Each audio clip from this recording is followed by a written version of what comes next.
पूजनीय मातृशक्ति, मुनिगण, आचार्य महानुभाव, ब्रह्मचारी गण, ऋग्वेदादि भाष्य भूमिका, वेद विषय विचार, देवता को उठा करके बहुत सारे मंत्रों को हम देख रहे हैं। अथर्ववेद के मंत्र देख रहे थे। कल आधा मंत्र हुआ था। यजुर्वेद, सामवेद और ऋग्वेद के मंत्र स्वामी जी ने दिया। आगे अथर्ववेद का था ये। यत् परमं अवं यच्च मध्यमं प्रजापति ससृजे विश्वरूपं कियता स्कंभः प्रविवेश तत्र यन्न प्राविशत् कियत् तत् बभूव। इस मंत्र को देख रहे थे। यत् परमं जो उत्कृष्ट है माने सत्व है, अवम जो निकृष्ट है अर्थात तम है, यच्च मध्यमम जो रजोगुण है, इन तीनों को लेकर के ससृजे परमेश्वर ने उत्पन्न किया है विश्व रूपम विभिन्न प्रकार का संसार जगत। प्रजापति है उस प्रजापालक ने। कियत्ता स्कंभः कह रहे कितना। स्कंभः का अर्थ है सर्वाधार, सबको धारण करने वाला। प्रविवेश तत्र यन्न प्राविशत कियत तद बभूव। करें तत्र इस जगत में प्राविवेश जगत प्रविष्ट हुआ है। यत न प्राविशत कियत करें और कितने जगत में प्रविष्ट नहीं है। एक बात कही कि वो यहाँ प्रविष्ट है और कितने में प्रविष्ट नहीं है। माने ये जो संसार है, ब्रह्मांड है, इसमें वो प्रविष्ट है और कितने में नहीं है। माने जहाँ ये संसार नहीं है, ये ब्रह्मांड नहीं है, वहाँ ये परमेश्वर प्रविष्ट नहीं है। ये दोनों बातें कही है जी। जहाँ संसार उसमें तो प्रविष्ट है ही, और किस में प्रविष्ट नहीं है। जहाँ संसार नहीं है वहाँ प्रविष्ट कहाँ, वो तो स्वतंत्र रूप से है तो सही, लेकिन प्रविष्ट तो नहीं ना। जहाँ संसार होगा वहीं प्रविष्ट होगा, और कुछ चीज है ही नहीं, किस में प्रविष्ट होगा। स्वतंत्र रूप से है अपना, ये कहना चाह रहे हैं। नहीं, चीज ही नहीं तो कहाँ प्रवेश करेगा। स्वतंत्र रूप से परमेश्वर वहां है। जितने में ये ब्रह्मांड है, ये जगत है, इसमें प्रविष्ट हो रहा है। यही मंत्र कह रहा है। प्रविवेश तत्र, तत्र माने इस जगत में, विवेश प्रविष्ट है, और यत न प्राविशत और वहां वो प्रविष्ट नहीं है।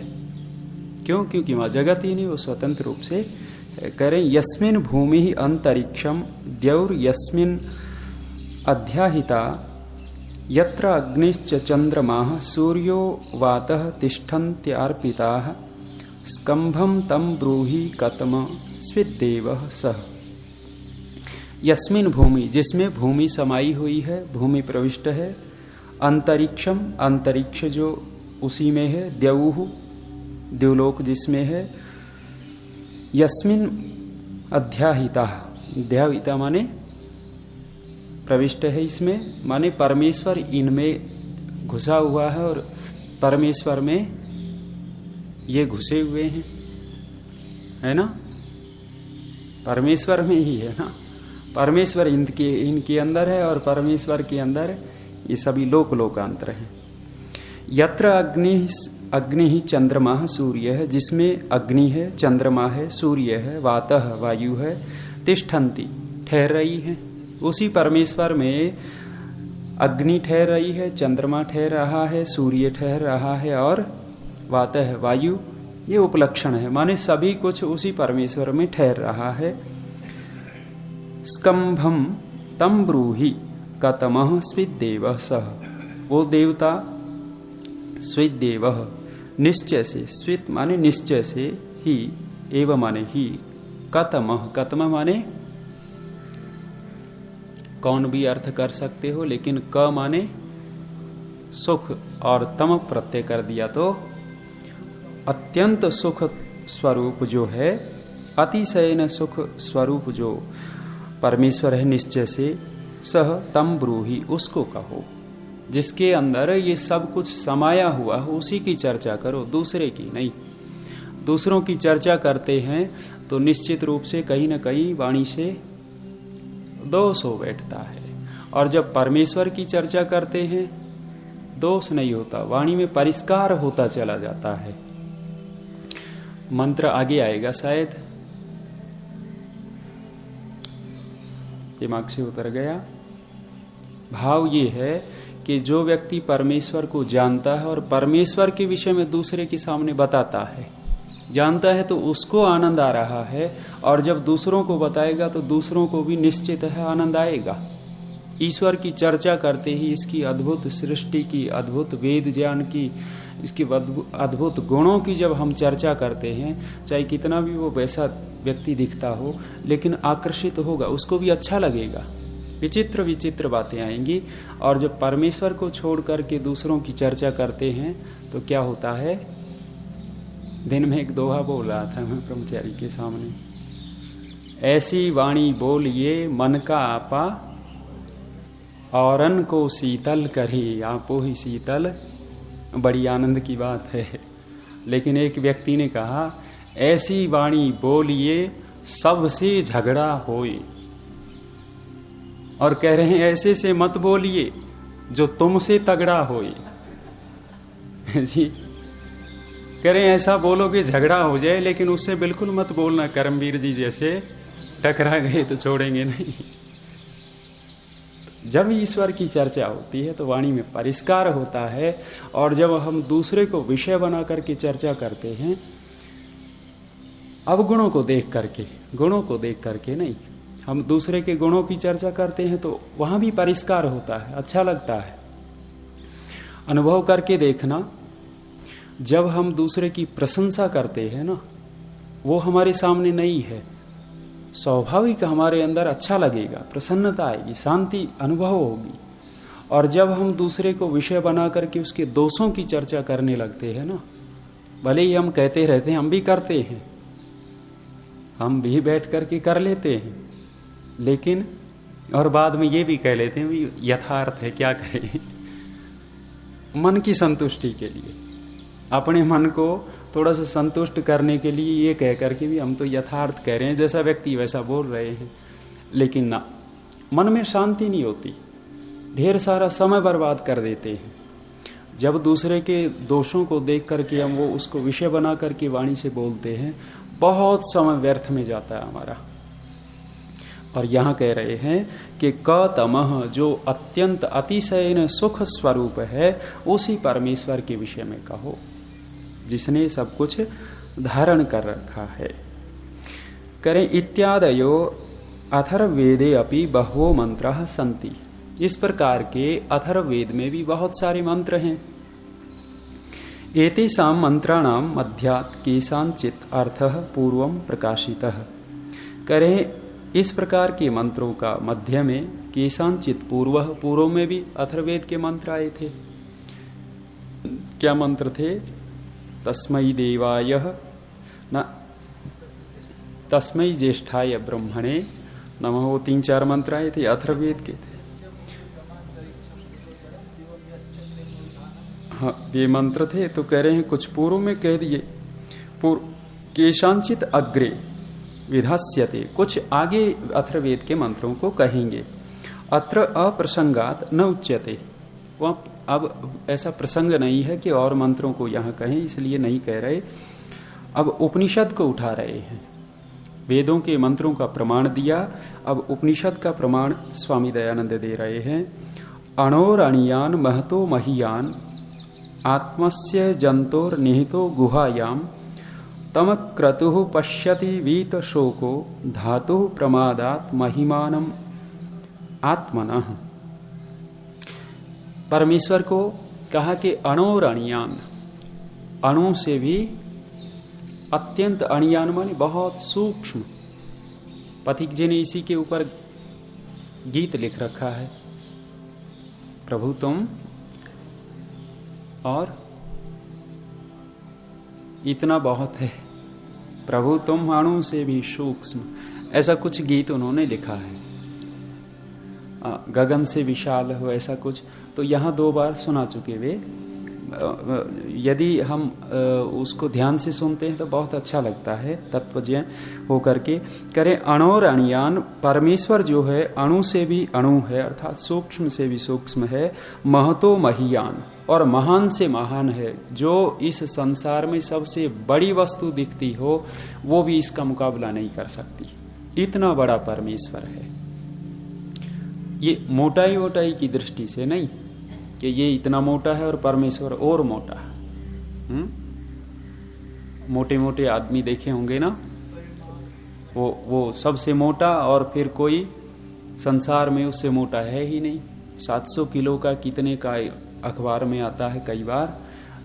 अमेरिका इंग्लैंड के कुछ होंगे, ढेर सारा खाते हैं, माने उनके लिए मशीन ही बनी हुई है। वो बटन दबाएगा तो उसकी वो पीछे का यूं उठ जाएगा तो बैठ जाएगा, ऐसी कुछ मशीनें बना रखी हैं। वो बटन दबेगा तो वो चल पड़ेगा, उसका बिस्तरा और भोजन तक पहुंच जाएंगे, क्योंकि चल फिर नहीं सकते, इतना भारी हो गया। तो महतो महियान, यहाँ संसार में उस मनुष्य से तो भारी मनुष्य दूसरा न हो, लेकिन दूसरे प्राणी बहुत हैं। हाथी कितना मोटा होता है, कछुए कहते हैं बहुत भारी भारी होते हैं, भेल मछली बहुत भारी होती है, तो मिल जाएंगे। लेकिन कह रहे हैं कि उस परमेश्वर से बढ़ करके बड़ा महान कोई नहीं है। आत्मा अस्य जंतो निहितो गुहायाम, करें अस्य जंतो, इस जंतु के, जंतु है ना, सब जंतु बैठे हैं हम, है ना, मनुष्य रूपी जंतु। कह रहे हैं इस जंतु के निहित गुहायाम, गुहा के अंदर निहित है कौन? आत्मा। आत्मा माने वो परमेश्वर जो अणु से अणु है और महान से महान है, वो परमेश्वर अस्य जंतु हो, इस जंतु के अर्थात हम जीवात्माओं के गुहायाम, गुहा के अंदर वो परमेश्वर है।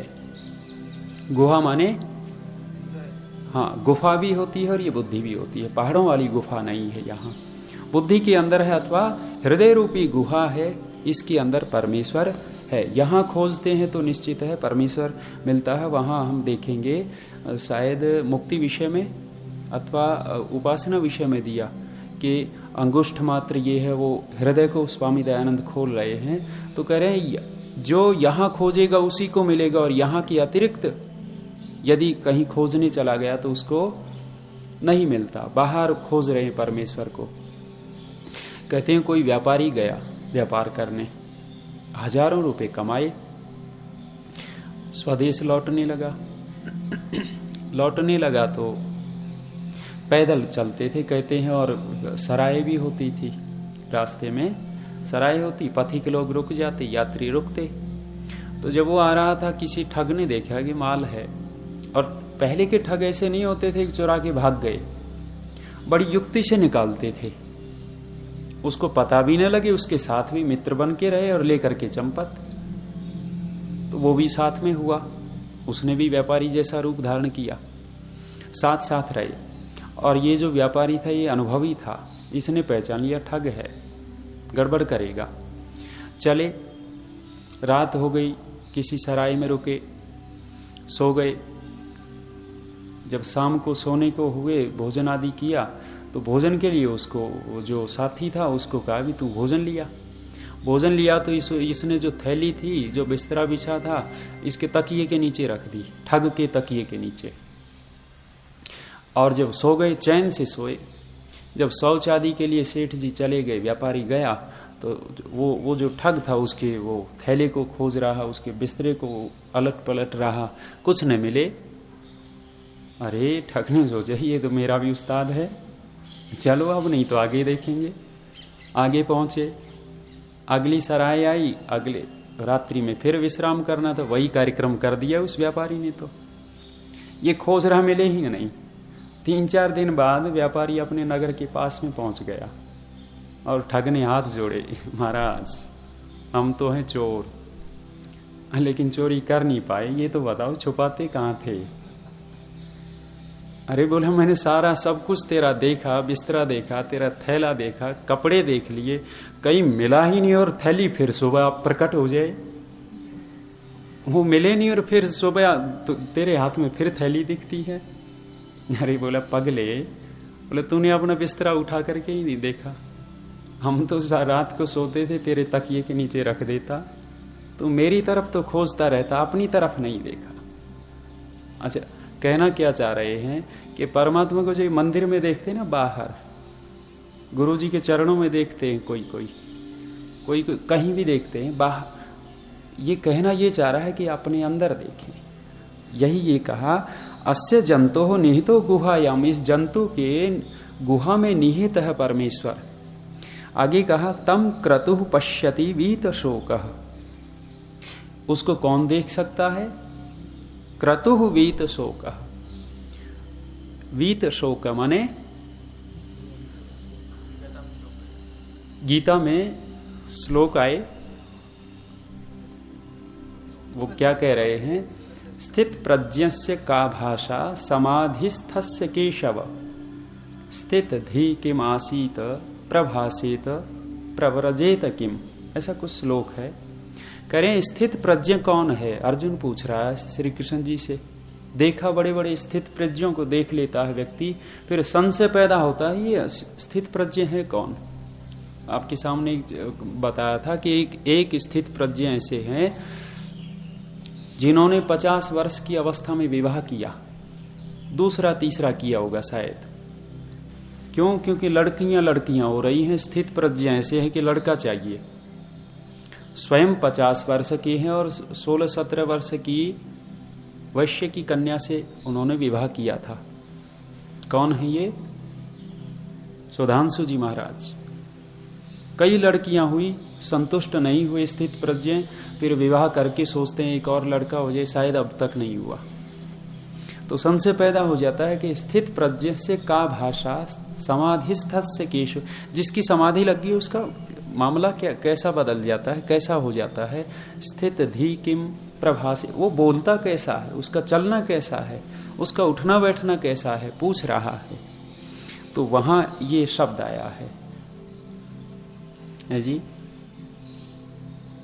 वीत क्या है वो भूल गया मैं भी। हाँ, वीत राग भय शोक ऐसा कुछ है, देखो दिमाग से झट उतर जाता है बिना आवर्ती के जी। वीत राग भय क्रोध स्थित प्रज्ञ तदुच्यते, बिल्कुल। तो वहां ये शब्द आया इसलिए उधर ध्यान चला गया। तो कह रहे हैं तम पश्यति, उसको देखता है। किसको देखता है? जो गुहा के अंदर बैठा है। कौन देखता है? क्रतुः वीत शोक है, जो जिसका शोक चला गया है।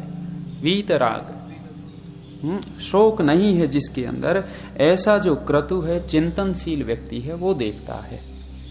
जो कवि है, क्रतु माने कवि, क्रांतदर्शी। धातु प्रमादात महिमानम आत्मन, धातु माने क्रतु धातु, ये तो इसका विशेषण होना चाहिए भाई। हाँ, अक्रतु, ठीक बात। अक्रतु माने, क्रतु माने करने वाला, और अक्रतु माने जो कुछ करता ही नहीं, जो कुछ करता ही नहीं, निठल्ला।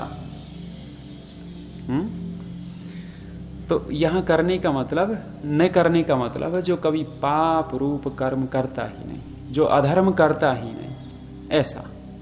जिन कर्मों को करने से संसार में फंसावट हो, संसार का बंधन मिलता हो, वो न करने वाला। पश्यति धातु हो, धातु का अर्थ किया धारण करने वाला, जो ईश्वर है उसकी प्रसादात, कृपा से, बिना ईश्वर की कृपा से नहीं। महिमानम आत्मनः, उस आत्मा की महिमा को, माने जो परमेश्वर है उस वो आत्मा की जो महिमा है उसको देखता है। कौन? वीत शोक है, जिसका शोक नष्ट हो गया है। कैसा परमेश्वर है? जो सबको धारण करने वाला है, उसी की प्रसादात माने कृपा से सब कोई उसको देख सकते हैं। जिसके ऊपर ईश्वर की कृपा नहीं है उसको ईश्वर दिखता भी नहीं। ईश्वर की कृपा बहुत आवश्यक है। कितना हम अनेक बार ध्यान करते हैं, संध्या करते रहते हैं, आंख बंद करके बैठ गए, लेकिन आंख फड़फड़ानी सी लगती है, थोड़ी देर में चुभन नहीं होती, वो मन में चुभन शुरू हो गई, वहां कृपा नहीं चल रही। और आप देखना कई बार इतनी अच्छी सात्विक अवस्था होती है जब हमारा चित्त अच्छी बातें सोचता है, दूसरे की भले की सोचता है, अध्ययन करने की चेष्टाएं करता है, अपने इस संसार में ये जो दुख की बात चल रही है वो दुख देखता है, उस समय बड़ा शांत चित्त होता है। और ऐसी स्थिति में निश्चित परमेश्वर की कृपा शुरू हो जाती है। माने जब हमारी सात्विक स्थिति होती है उस समय परमेश्वर की कृपा होती है।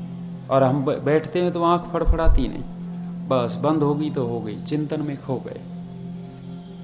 तो ये कह रहे हैं उस परमेश्वर की प्रसादात माने कृपा से ही उसके दर्शन होते हैं, बिना परमेश्वर की कृपा से दर्शन नहीं होते।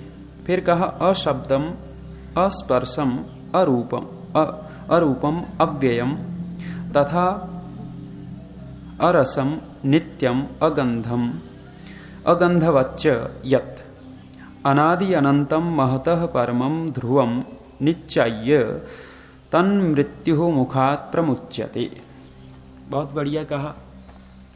करें अशब्दम, वो शब्द नहीं है कि हम बोल सके। देखना जब व्यक्ति क्यों नहीं बोलता, जब आनंद लिया ईश्वर का, जिसने साक्षात्कार किया, और उससे पूछो भी कैसा लगा, वो बता ही नहीं सकता। न तदा गिरा वर्ण ये तुम शक्यते, ऐसा कुछ है, उसको वाणी कह ही नहीं सकती। क्यों? क्योंकि अशब्दम, वो शब्द से रहित है, वो शब्द है ही नहीं। कैसे हम बोल करके बताएं? कोई कहे कि भी कैसा लगा, ये अगला क्या है, अस्पर्शम, भाई छूने में कैसा था, वो अपनी समाधि लगाई, उसका आनंद लिया, कैसा लगा शरीर को, वैसे तो कहेंगे अस्पर्शम, उसका स्पर्श है ही नहीं, तो कैसे बताएं कि कैसा अनुभव हुआ, गर्म ठंडा नुकीला मुलायम, पता ही नहीं लगेगा। और कहा अरूपम, वो कहीं भी कैसा, बहुत सारे लोग कहते हैं हजारों सूर्यों का प्रकाश एकदम टिमटिमा गया मेरे अंदर, यहां बल्ब सा जल रहा था, कहते हैं, हाँ बीच में कहते हैं, और उनको पता ही नहीं। अरूपम, परमेश्वर का रूप ही नहीं है, वो प्रकाश दिख रहा है तो समझो परमेश्वर को रूपमान बना दिया। तो यहां कह रहे हैं अरूपम, उसको कैसे हम बताएं कि ऐसा काला नीला पीला ऐसा है, क्योंकि वो अरूप है, रूप ही नहीं उसका। तथा अरसम, कैसे, हाँ अव्ययम, अव्ययम माने व्यय ही नहीं होता, जिसमें परिवर्तन नहीं होता। बिल्कुल मुनि जी ठीक कह रहे, परिवर्तन नहीं होता, अव्यय है, घटता बढ़ता है ही नहीं। और कहा तथा अरसम, चखने में कैसा है, खट्टा मीठा कड़वा, वो भी नहीं कह सकते, क्योंकि वो जीवा का विषय ही नहीं। नित्यम अगंधवच्च, और वो नित्य है, और उसकी गंध भी नहीं है कि गंध सूंघ करके पता लगा लेवें, गुलाब जैसी सुगंध है, गेंदे जैसी सुगंध है, चमेली और रात की रानी जैसी है, वो भी नहीं मिलेगा। फिर कह रहे हैं अनादि अनंतम महतः परम ध्रुवम, करें वो अनादि है, अनंत है, महान है, और परम महान है, ध्रुव है, स्थिर है, कूटस्थ है, कभी इधर उधर नहीं होता। जिस उसके अंदर जो ज्ञान है वो स्थायी है, जो उसकी क्रियाएं हैं वो स्थायी हैं, जो उसके अंदर अनंत ज्ञान बल क्रिया च आया ना, बल जो है वो स्थिर है जी, स्वाभाविक ही ज्ञान बल क्रिया है वो। कह रहे ऐसे परमेश्वर को अनादि अनंतम महतः परमम ध्रुवम निचाइये, निचाइये माने जानकर, तम मृत्यु मुखात प्रमुच्यते, ऐसे को जान करके ही मृत्यु मुखात, मृत्यु के मुख से प्रमुच्यते, छूट सकता है, और कोई रास्ता नहीं। पीछे हमने देखा था नान्य पंथा विद्यते अयनाय, उसी को जान करके मृत्यु मुख से छूट सकता है और कोई रास्ता नहीं। यही ये उपनिषद का वाक्य कह रहा है, मृत्यु मुखात प्रमुच्यते तम निश्चय। उसी को जान करके बहुत सारे उपाय करते हैं। देखना, बड़े बड़े राजाओं ने सोचा भी मरेंगे नहीं, मृत्यु से बड़ा भय लगता, ऐसे ऐसे लोहे के घर बनवाए कि यहां कोई सांप न घुस जाए, कोई दुष्ट व्यक्ति ने आ जाए, लेकिन वहां भी वे मरे हैं, कोई न कोई कारण हुआ है। तो मृत्यु मुख से केवल और केवल उस परमेश्वर को ही जान करके हम छूट सकते हैं। कोई गोली दवाई बटी आज तक तैयार नहीं हुई है कि मृत्यु मुख से कोई छुड़ा देवे। वैद्य लुकमान ने कुछ गोली बटी तो तैयार की थी, लेकिन बच नहीं पाए, स्वयं भी मुंह भरे हुए थे अंत समय। और चेलों ने कहा कि गुरुदेव गोलियां बताओ कहाँ हैं, थोड़ी बातचीत हो जाए। मुंह फाड़ के दिखाया कि भाई गोलियों से तो मुंह भरा है। और एक हम हरियाणा में सुनते थे, जिसकी टूट गई हरतें उस टूटी की बूटी को नया। कहते हैं भाई वहां से जिसकी लाइन टूट गई उसकी बूटी नहीं है, उसकी औषधि नहीं है। तो मृत्यु मुख से केवल परमेश्वर को जान करके ही बच सकते हैं। चलिए शांति पाठ। ओम द्यौः शान्तिरन्तरिक्षं शान्तिः पृथिवी शान्तिरापः शान्तिरोषधयः वनस्पतयः शान्तिर्विश्वे देवा शान्तिर्ब्रह्म शान्तिः सर्वं शान्तिः शान्तिरेव शान्तिः शान्तिरेधि। ओम शांति शांति शांति। सबको सब